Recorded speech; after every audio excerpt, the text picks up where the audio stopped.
사랑하는 교우 여러분, 오늘은 부활절 6째 주일입니다.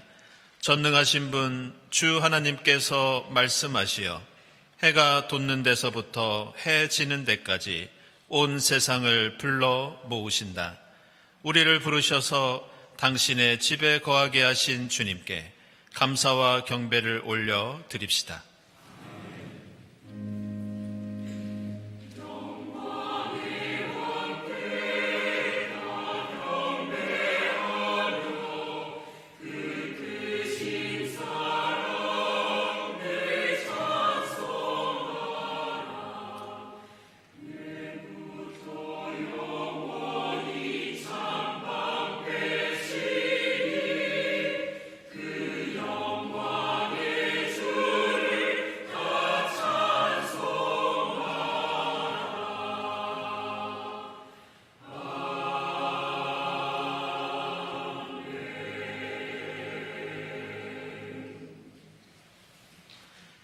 하나님, 우리에게 은혜를 베풀어 주시고 우리에게 복을 내려 주십시오.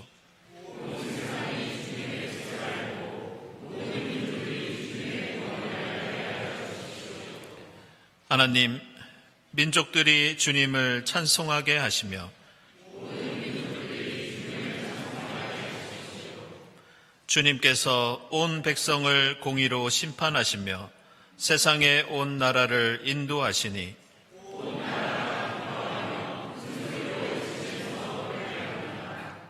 하나님께서 우리에게 복을 주실 것이니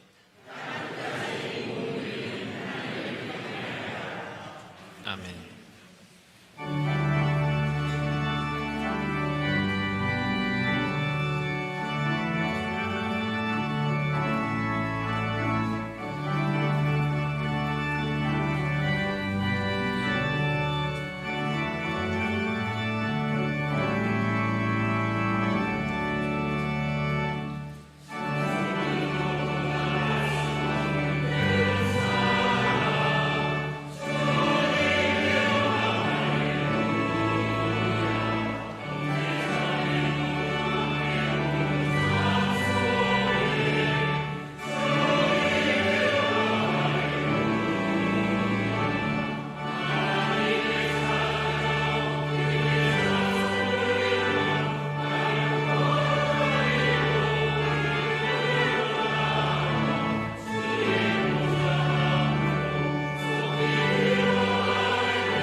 버림을 받아서 마음이 아픈 너를 주님께서 부르신다. 내가 잠시 너를 버렸으나 큰 긍휼로 너를 다시 불러드리겠다.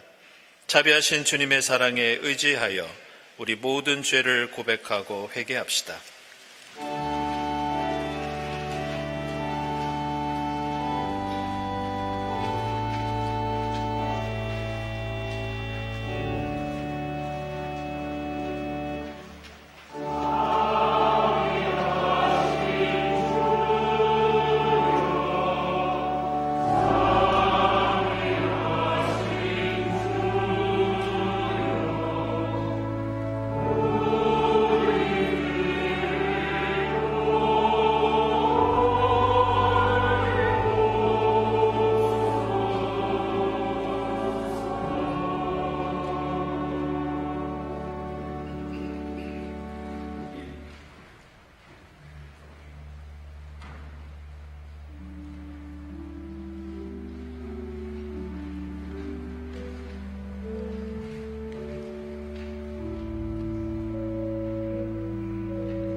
나의 영원한 사랑으로 너에게 긍휼을 베풀겠다.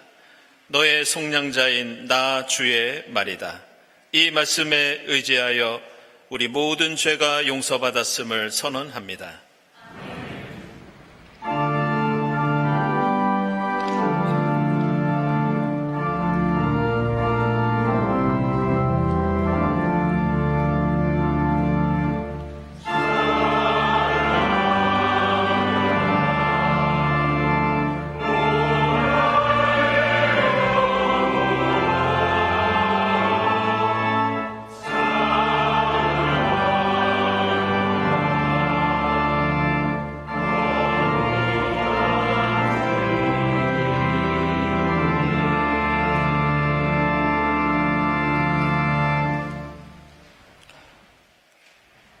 행전의 말씀은 사도행전 16장 9절부터 15절까지입니다. 여기서 밤에 바울에게 환상이 나타났는데 마케도니아 사람 하나가 바울 앞에 서서 마케도니아로 건너와서 우리를 도와주십시오 하고 간청하였다. 그 환상을 바울이 본 뒤에 우리는 곧 마케도니아로 건너가려고 하였다. 우리는 마케도니아 사람들에게 복음을 전하기 위하여 하나님께서 우리를 부르신 것이라고 확신하였기 때문이다. 우리는 드로아에서 배로 떠나서 사무드라게로 직행하여 이튿날 네아폴리로 갔고 거기에서 빌립보에 이르렀다. 빌립보는 마케도니아 지방에서 으뜸가는 도시요 로마 식민지였다. 우리는 이 도시에서 며칠 동안 묵었는데 안식일에 성문 밖 강가로 나가서 유대 사람이 기도하는 처소가 있음직한 곳을 찾아갔다. 우리는 거기에 앉아서 모여든 여자들에게 말하였다. 그들 가운데 루디아라는 여자가 있었는데 그는 자색 옷감 장수로서 두아디라 출신이요 하나님을 공경하는 사람이었다. 주님께서 그 여자의 마음을 여셨으므로 그는 바울의 말을 귀담아 들었다.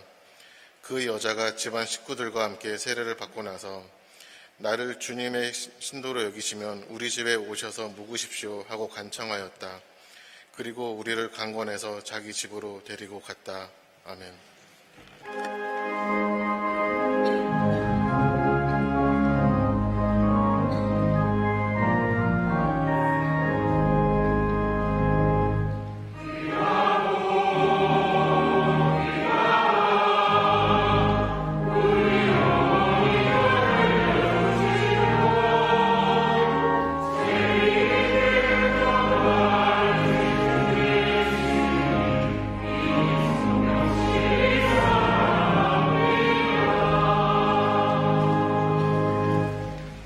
서신의 말씀은 요한계시록 21장 10절, 22절부터 27절 말씀입니다. 나를 성령으로 휩싸서 크고 높은 산 위로 데리고 가서 하나님께로부터 하늘에서 내려오는 거룩한 도성 예루살렘을 보여주었습니다. 나는 그 안에서 성전을 볼 수 없었습니다. 그것은 전능하신 주 하나님과 어린 양이 그 도성의 성전이시기 때문입니다. 그 도성에는 해나 달이 빛을 비출 필요가 없습니다. 그것은 하나님의 영광이 그 도성을 밝혀주며 어린 양이 그 도성의 등불이시기 때문입니다. 민족들이 그 빛 가운데로 다닐 것이요 땅의 왕들이 그들의 영광을 그 도성으로 들여올 것입니다. 그 도성에는 밤이 없으므로 온종일 대문을 닫지 않을 것입니다. 그리고 사람들은 민족들의 영광과 명예를 그 도성으로 들여올 것입니다. 속된 것은 무엇이나 그 도성에 들어가지 못하고 가증한 일과 거짓을 행하는 자도 절대로 거기에 들어가지 못합니다. 다만 어린 양의 생명책에 기록되어 있는 사람들만이 들어갈 수 있습니다. 아멘.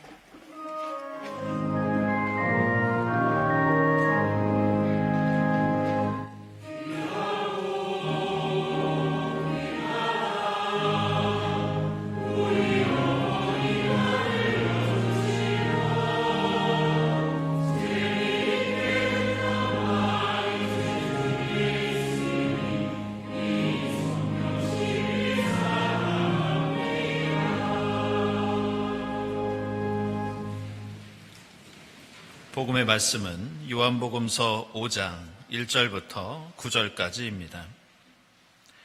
그 뒤에 유대 사람의 명절이 되어서 예수께서 예루살렘으로 올라가셨다.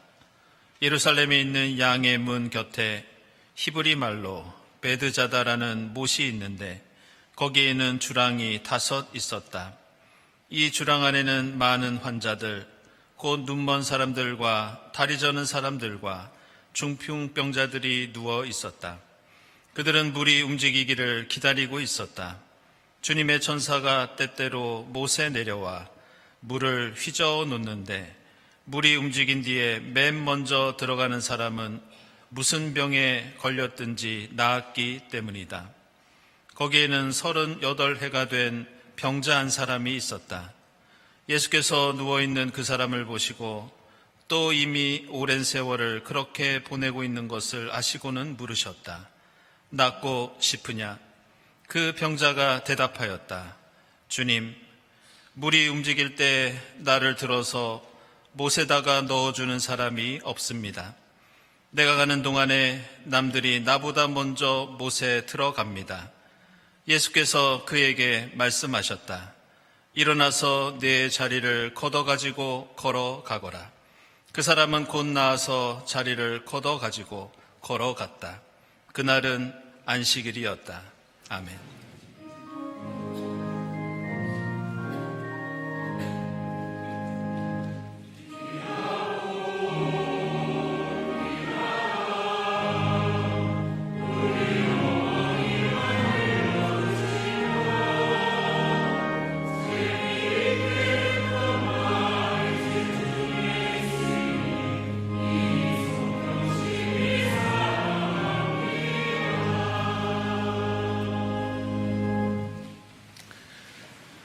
친교와 소식 시간입니다. 오늘은 부활절 6번째 주일입니다. 이 자리에 함께 하신 교우들, 인터넷으로 예배드리는 교우들 환영합니다. 그리고 우리 교회 처음 오신 분들 환영하고요. 교회에 대해서 궁금한 점이 있으신 분들은 세교실을 찾아주시기 바랍니다. 우리 주위에 계신 분들과 함께 평화 인사 나누겠습니다. 주님의 평화를 빕니다.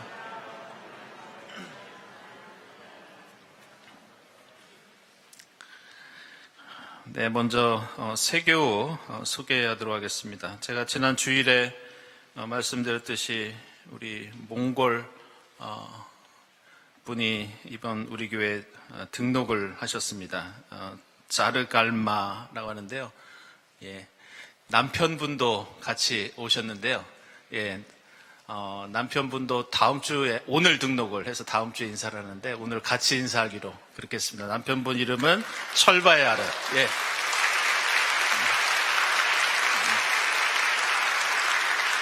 네, 고맙습니다. 예. 예. 그 어린이부에 다니고 있는 첫째 아이 이름이 벌라르입니다. 두 번째 아이가 아난드 이렇게 되겠습니다. 여러분들 계속 한 가족처럼 그렇게 지내주시기 바랍니다. 우리 세교 한 분 더 계십니다. 역시 자녀가 지금 교회학교에 다니고 있는데 아버님이 이번에 등록을 하셨습니다. 우리 김재윤 교우님, 네, 여러분들 환영의 박수 부탁드립니다. 반갑습니다. 네, 그리고 좀 특별한 분들을 제가 소개할 텐데요. 제가 2달 전에 프랑스에서 메일을 좀 받았습니다. 아는 목사님이 여기 있는 프랑스 두 분이 한국으로 여행을 가는데 경동교회에서 지금 예배를 드리는 게 어떻겠느냐고. 근데 아시는 것처럼 프랑스는 가톨릭 국가고 거기 있는 개신교인들을 위그노라고 합니다. 근데 이 위그노들은 16세기부터 가톨릭으로부터 엄청난 박해를 많이 받았고 또 많은 사람들이 희생됐습니다. 그래서 지금도 위그노들이 대단한 자부심을 가지고 있습니다. 대단한 신앙인들이고 또 좋은 신앙의 전통을 가지고 있는데 두 분이 오늘 저 뒤에 예배에 함께 하셨습니다. 두 분 이름이 펑크, 알렉시아. 네, 잠시 일어나시죠. 네, 여러분들 환영의 박수 부탁드리겠습니다. 네, 고맙습니다. 우리 최유한 집사님이 옆에서 통역을 예배 동안 해주십니다. 모임이 원래 광고 주보 참고해 주시고요. 그리고 에큐메니칼 인도학교 지난 시간에 많은 분들이 참석해서 아주 좋았다고 그렇게 말씀해 주셨는데 오늘 2번째 시간 인도의 경제에 대해서 함께 공부하도록 하겠습니다. 그리고 창립 80주년 오르가니스트 초청 연주회 2번째 시간입니다. 29일 저녁에 교회에서 있습니다. 이 노덴 루드게리 키르헤의 음악 감독인 티에모 얀센 오르가니스트의 연주가 있겠습니다. 많은 참여 부탁드립니다. 상반기 세교 환영회 다음 주일 2부 예배 후에 갤러리에서 있겠습니다. 그리고 저희가 부활주일 즈음에서 산불 피해 지역을 돕기 위한 헌금을 모금했습니다. 그래서 아래와 같이 결산이 되었고요. 그리고 한국기독교 장로회 총회를 통해서 이재민들에게 전달되었습니다. 다시 한번 동참해 주신 교우 여러분들께 감사드립니다. 다음 주일 예배위원 주보 참고해 주시고 늘 감사드립니다. 감사헌금, 선한 이웃헌금, 특별 목적헌금 하나님께 드립니다. 기도드리겠습니다.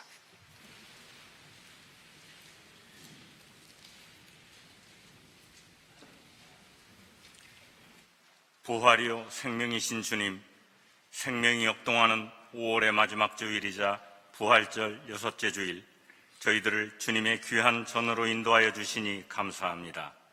만세 전부터 저희들을 주님의 백성으로 택하여 주시고 십자가상의 죽음과 부활을 통해 영원한 구원을 허락하신 주님 은혜에 감사하며 이 시간 찬송과 경배를 드리오니 저희들의 예배를 기쁘게 받아주옵소서. 부활절기를 보내고 있는 경동교회 모든 지체들이 세상죄를 대속하기 위해 목숨까지 버리신 주님의 사랑을 각자의 삶 속에서 이웃들과 나누게 하시고 그리스도의 사랑 안에서 다시 태어난 새로운 피조물로서 부활의 소망을 품고 살게 하옵소서. 창조의 하나님, 앙상하고 메말랐던 초목들의 생명을 불어넣어 온 산과들을 실록으로 물들게 하시는 은총에 감사드립니다. 녹음이 짙어가는 5월의 세상은 눈부시게 아름답고 평화롭기만 합니다. 그러나 탐욕과 교만에 빠진 인간들은 세상 곳곳에서 주님이 창조하신 피조물들을 끝없이 파괴하는 죄악을 저지르고 있습니다.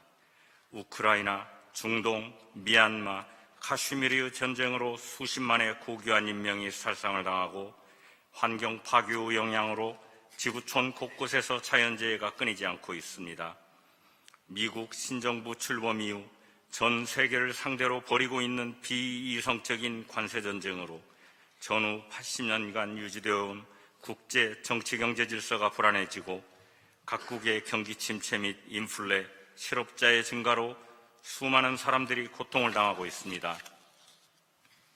내가 너희를 사랑한 것 같이 너희도 서로 사랑하여라.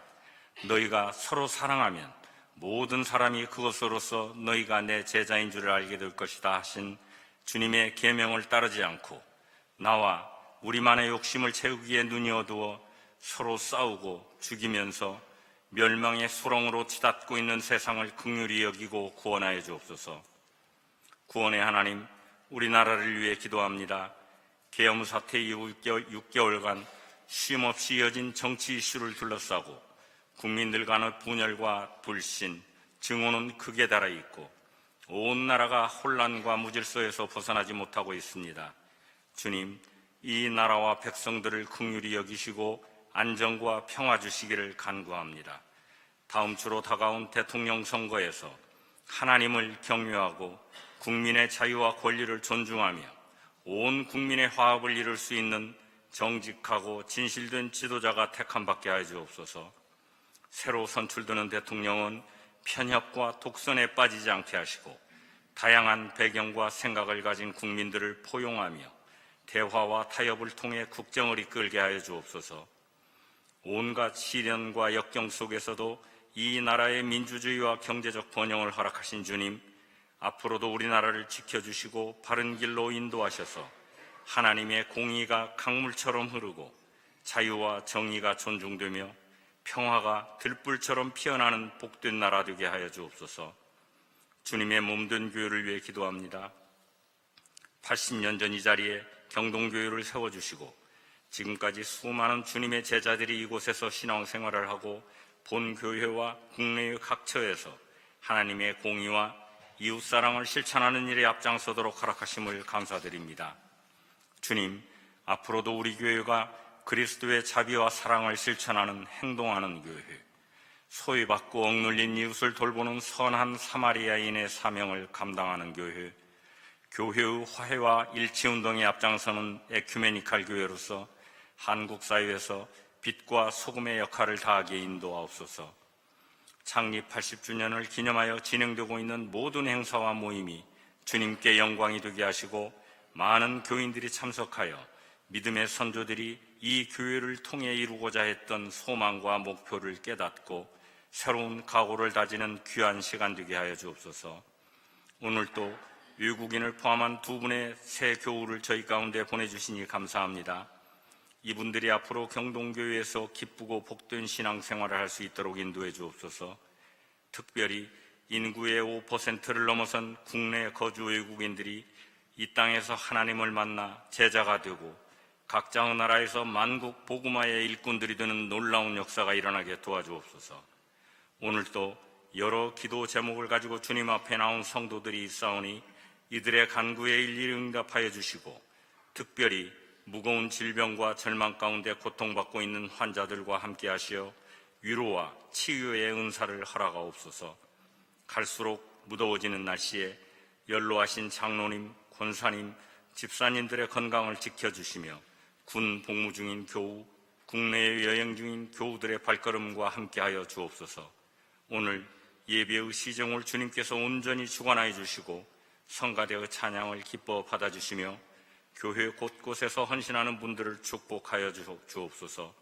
오늘 이명선 목사님을 통해 전해지는 하늘의 말씀으로 저희 모두 은혜 받는 시간 되게 하옵소서.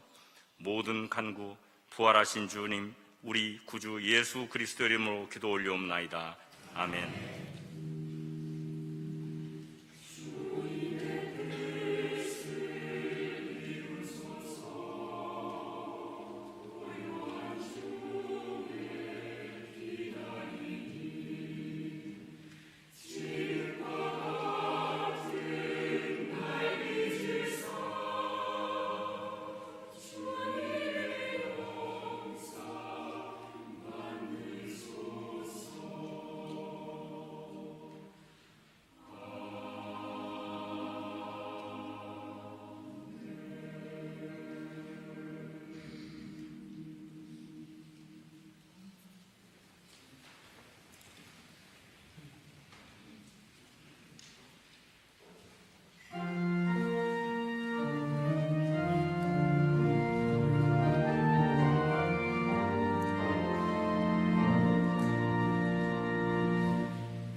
네, 이부성가대 빛 대신 주님을 향한 귀한 찬양과 고백 깊이 감사드립니다.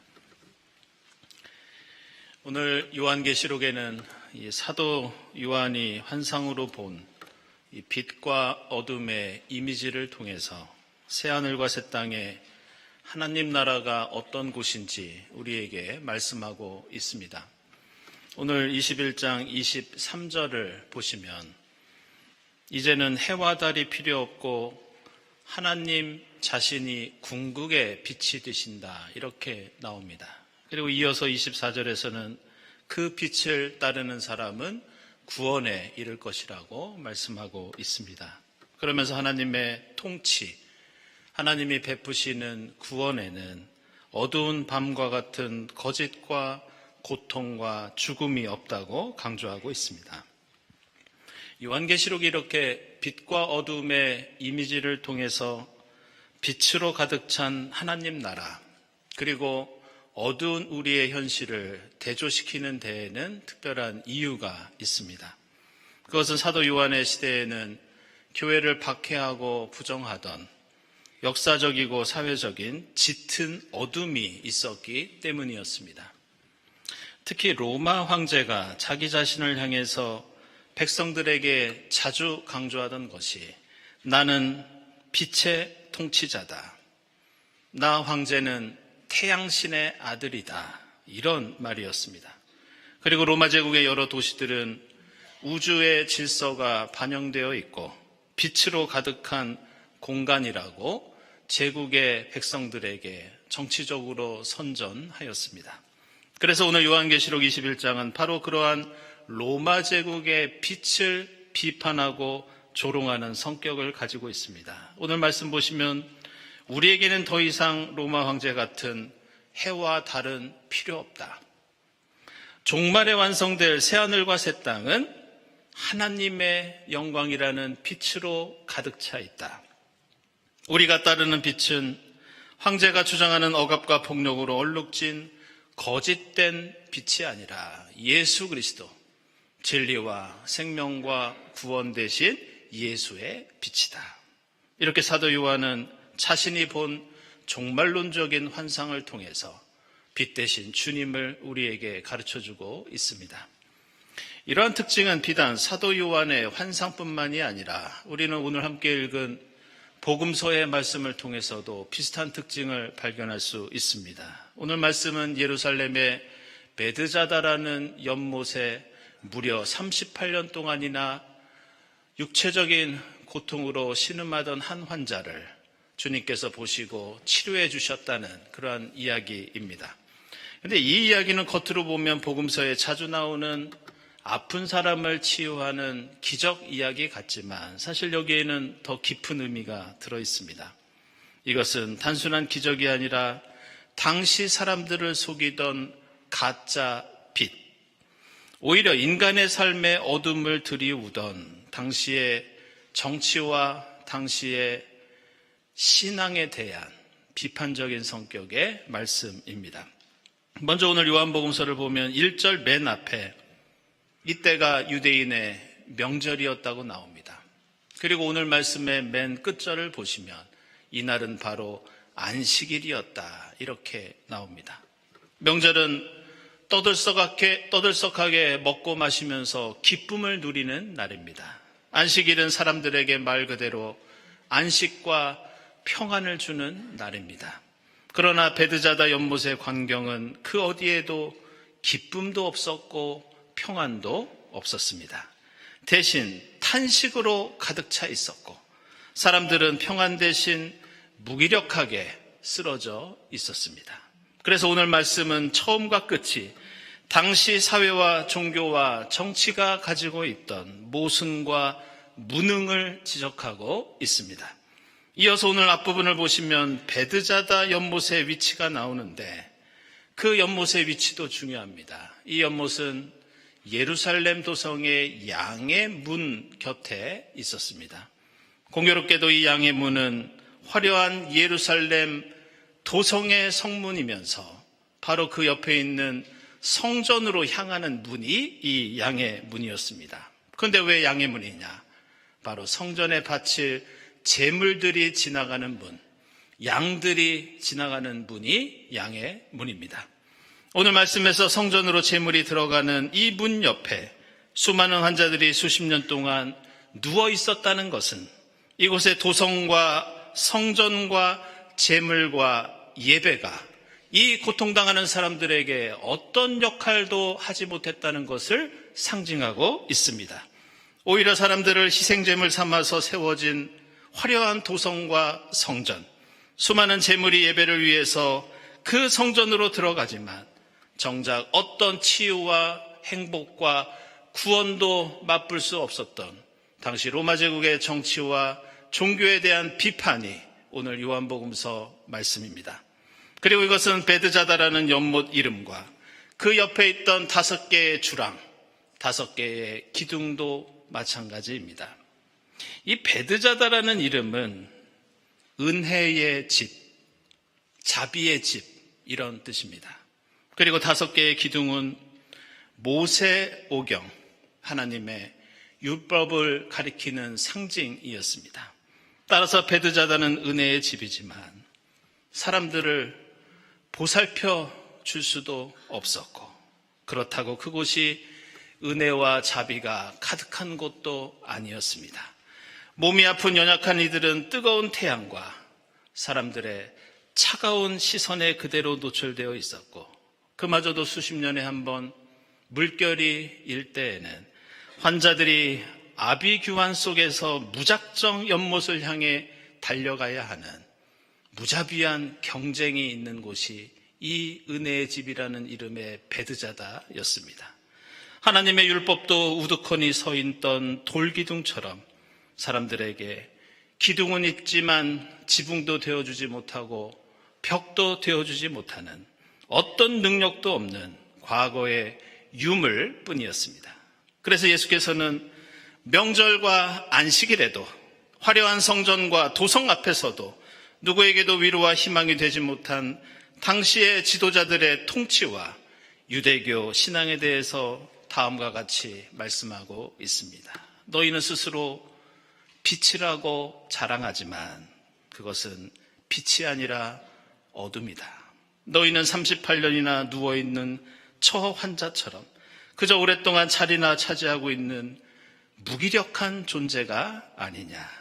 그러면서 참된 생명의 빛이 무엇인지 일어나서 내 자리를 걷어가지고 걸어가라는 말씀과 함께 그 기적과 함께 세상을 밝혀주는 참된 빛이 누구인지 드러내시는 것이 오늘 요한복음서의 가르침입니다. 오늘 우리가 또한 함께 읽은 이 사도행전은 우리가 살고 있는 이러한 어두운 세상 속에서 그리스도인이 그렇다면 어떻게 세상을 밝게 할 수 있고 이 땅에 주님 나라를 이루기 위해서 노력할 수 있는지 알려주고 있습니다. 그리고 그것은 복음이 전파되는 과정에서 그리스도인들이 서로에게 베풀었던 작은 환대, 작은 친절, 작은 봉사, 작은 사랑이 바로 세상을 밝힐 수 있다는 것을 우리에게 가르쳐주고 있습니다. 오늘 사도행전 16장에는 그런 사람들 가운데 우리에게 잘 알려진 가장 대표적인 여인 한 명이 나옵니다. 그 여인은 바로 루디아입니다.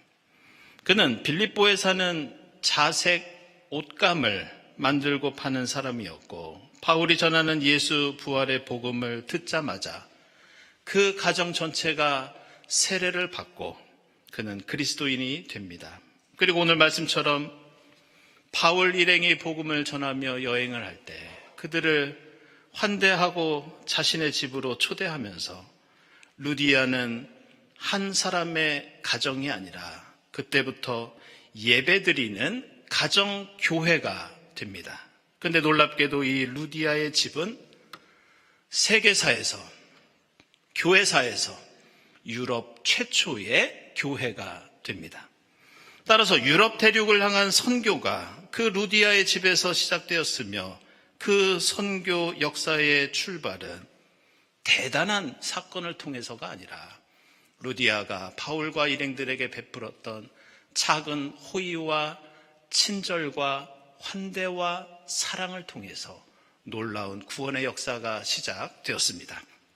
그 후로도 루디아는 바울과 복음의 일꾼들을 적극적으로 후원하고 도와주었고, 그 사랑은 개인적인 호의를 넘어 예수 그리스도의 참된 빛이 어두운 세상을 밝히는 놀라운 복음의 역사로 이어집니다.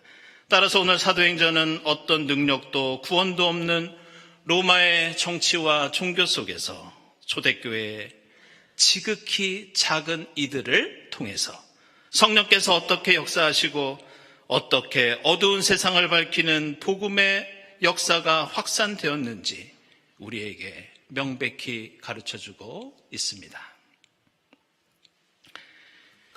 몇 년 전에 저는 우연히 오늘 사도행전 말씀과 비슷한 경험을 한 적이 있는데, 제가 유학 시절에 이 중동 지역에 있는 레바논이라고 하는 나라에 종교 간의 대화와 이 평화 운동에 관한 그 컨퍼런스가 있어서 참석을 한 적이 있습니다.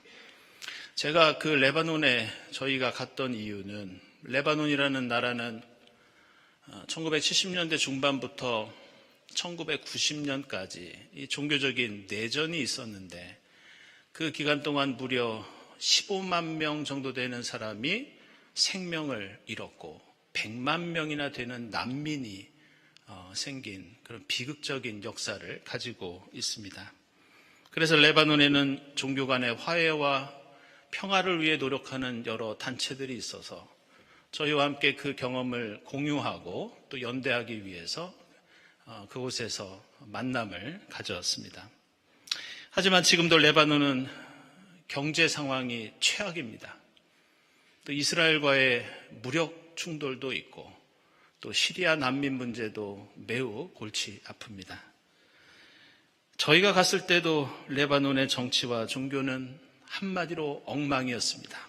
그래서 평화를 위해서 노력하는 사람들을 만났지만 저희는 과연 레바논이 회복될 수는 있는지, 이 나라의 진정한 평화는 가능한 것인지 저희는 의심할 수밖에 없었고 실망과 낙심 가운데 있을 수밖에 없었습니다.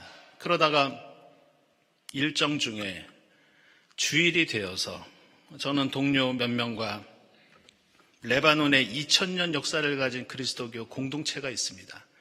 마론파 교회라는 곳에 가서 예배를 드렸습니다.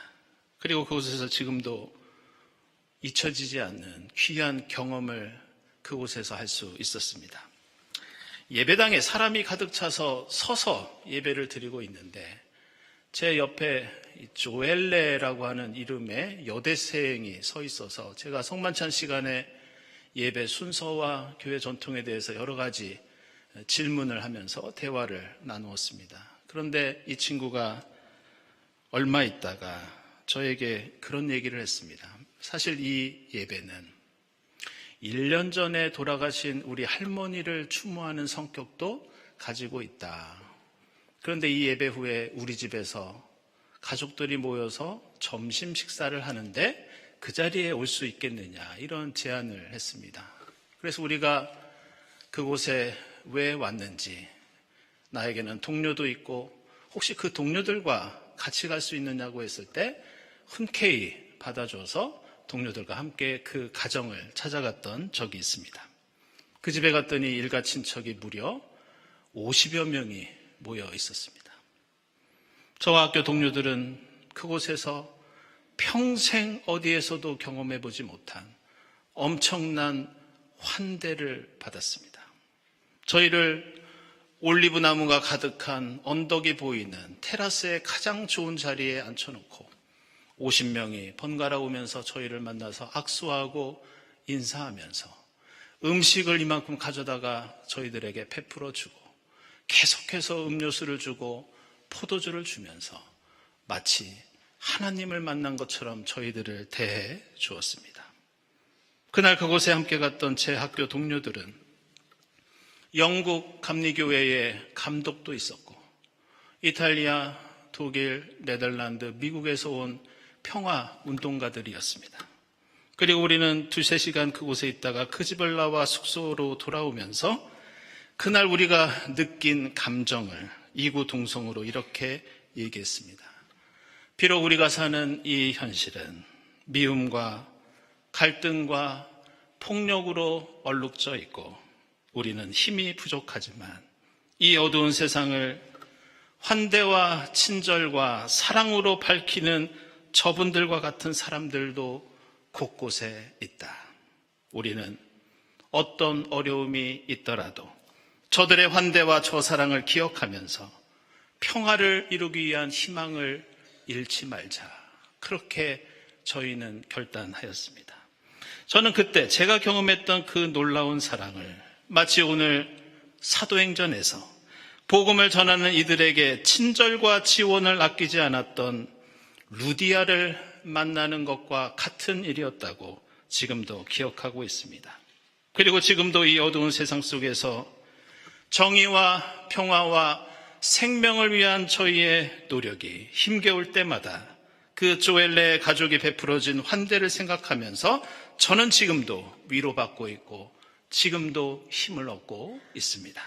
사랑하는 여러분, 우리는 복음을 전하고 이 땅에 하나님 나라를 이루는 일을 마치 예루살렘 도성을 세우고 성전을 짓고 로마 제국의 도시를 세우는 것 같은 큰 일을 통해서만 이루어진다고 생각합니다. 그러나 부활하신 예수의 복음이 유럽 대륙으로 퍼지고 이 땅에 교회의 역사가 본격적으로 시작된 것은 루디아 같은 이들의 작은 미소와 친절과 헌신 때문이었습니다. 화려하고 웅장한 도성과 궁전과 성전이 아니라 20-30명이 모여서 떡과 포도주를 나누며 사랑을 실천했던 루디아의 가정이 유럽 그리스도교 역사의 출발점이 되었다는 것을 우리는 잊지 말아야 합니다. 우리는 요한복음의 시대나 요한 계시록의 시대나 레바논의 정치와 종교처럼 참으로 무기력하고 무능력한 종교와 정치의 시대를 이 나라에서 또한 살아가고 있습니다. 그리고 어떤 나라보다 전쟁의 위협과 정치적인 혼란 속에 살아가면서도 그리스도인들조차도 이념적인 갈등과 정치적인 혼란 속에서 하염없이 헤매고 있습니다. 이러한 세상 속에서 세상을 향해 하나님의 빛이 퍼지기 시작하는 곳은 이웃을 환대하고 사랑하는 따뜻한 루디아의 마음, 그리고 루디아의 작은 집과 같은 교회입니다. 그 마음과 그 집이 복음 역사의 출발이 되고 하나님 나라의 시작이 되었다는 것을 잊지 마시기를 바랍니다. 부활절 6째 주일을 맞이하면서 루디아처럼 그리고 초대교회의 무명의 그리스도인들처럼 서로를 향한 작은 친절과 환대와 헌신을 통해서 어두운 세상을 조금씩 밝게 변화시키는 빛의 자녀들이 될 수 있기를 주님의 이름으로 기원합니다. 기도하겠습니다.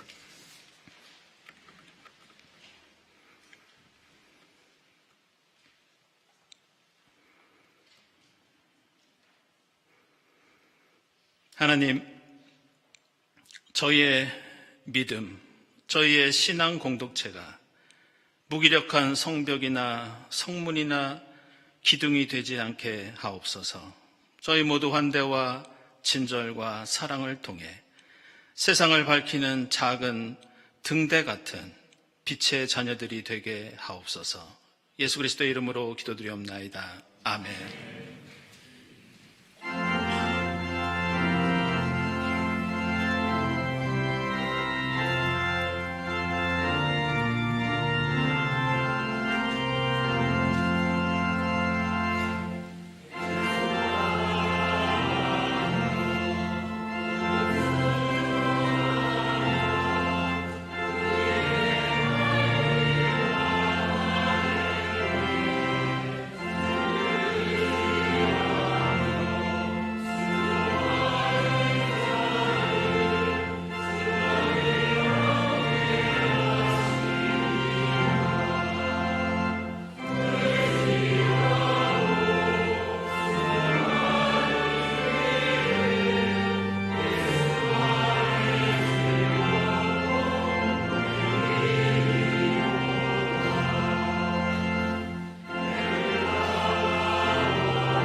하나님 감사합니다. 저희들을 지금까지 에베네셀로 지켜주시고 거룩한 주일 주님 앞에 나와 한 목소리로 찬송하며 예배드리게 하시니 감사합니다. 주님 베풀어 주신 진리와 생명에 감사하면서 정성껏 예물을 드리오니 기쁘게 받아 주시옵소서. 이 예물을 통해 하나님 영광 드러나게 하시고 이 예물이 이 땅에 주님의 사랑을 전하는데 어두운 이 땅에 빛을 비추는데 아름답게 사용되게 하옵소서. 예물을 바치는 손길들을 기억하사 주님 뜻 안에서 합당하신 방식대로 하늘의 복을 누리게 하옵소서. 예수 그리스도의 이름으로 기도드리옵나이다. 아멘.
하나님 감사합니다. 저희에게 부활 생명의 빛을 비추어 주시고 저희로 빛의 자녀로 삼아 주시니 감사합니다. 하나님, 저희의 신앙이 저희 신앙 공동체가 성벽 같고 성문 같고 기둥 같은 우두커니 서 있는 유물 같은 신앙이 되지 않게 하시고 어두운 세상을 비치는 작은 등불이 될 수 있도록 인도해 주시옵소서. 저희가 실천하는 작은 친절과 호의와 사랑과 헌신을 통해 이 땅의 복음의 역사, 하나님 나라의 역사가 널리 전파될 수 있도록 역사해 주시옵소서. 이 모든 감사와 간구 위에 성부와 성자와 성령 삼위일체 되신 하나님의 은총이 지금부터 영원까지 함께하옵시기를 간절히 축원하옵나이다. 아멘.